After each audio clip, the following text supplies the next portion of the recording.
కవిత దెబ్బకు 2 పార్టీల విలవిల. నేను ఎప్పుడో చెప్పిన ఈ వార్త కన్నా ముందే ఏవిఎం వేసింది, కానీ ఏవిఎం మన చిన్న ఛానల్ కాబట్టి అంత వైరల్ కాలే.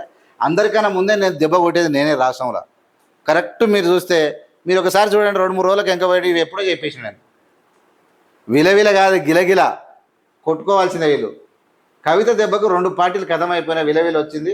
ఇటు బీఆర్ఎస్లో అటు బీజేపీలో తీవ్ర దుమారం లేచింది. ఈ కుట్ర దొంగల ముఠ ఏమని అంటే తెలిసిపోయింది సంగతి. బీజేపీలో బీఆర్ఎస్ వీళ్ళని కుట్రలు జరిగాయన్నటువంటి ఎప్పుడో వచ్చింది. అంత మనోడు రవిప్రకాష్ వేసాడు ఆర్టీవీలో. వేస్తే వచ్చరా పట్టారు. నేను కూడా వేసినప్పుడే ఆర్టీవీలో ఆ రోజు అంతకన్నా ముందు నేను చెప్పిన, నేను కూడా వేసినప్పుడు. కానీ ఇక్కడ ఇవి ఖచ్చితంగా అవుతాయని చెప్పి నేను చూపిస్తా కూడా వీడియో.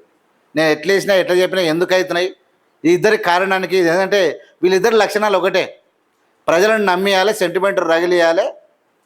వాళ్ళ సెంటిమెంట్లో కొడుతుంటే ఇప్పుడు నువ్వు చూడు, ఇప్పుడు పాత బస్తీ అంటే తుపాకులు పెట్టి కాల్చుకుంటారు. వీళ్ళని వాళ్ళు తిట్టుకుంటారు, వాళ్ళు ఈయన తిట్టుకుంటారు, రగిలిస్తారు కదా.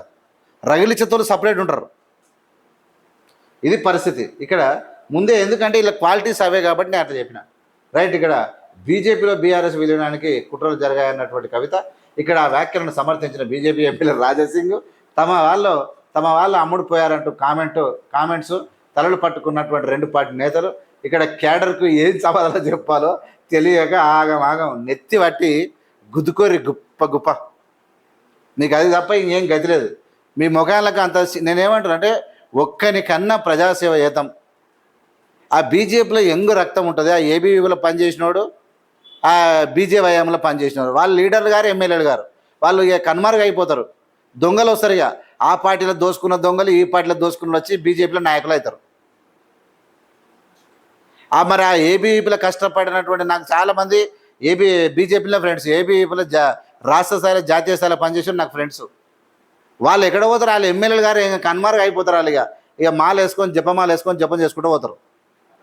మరి ఎవడు సక్సెస్ అవుతాడు? దొంగలంతా సక్సెస్ అవుతారు. అలా ఆ పార్టీ అని కొడుకు, ఈ పార్టీ అని కొడుకు,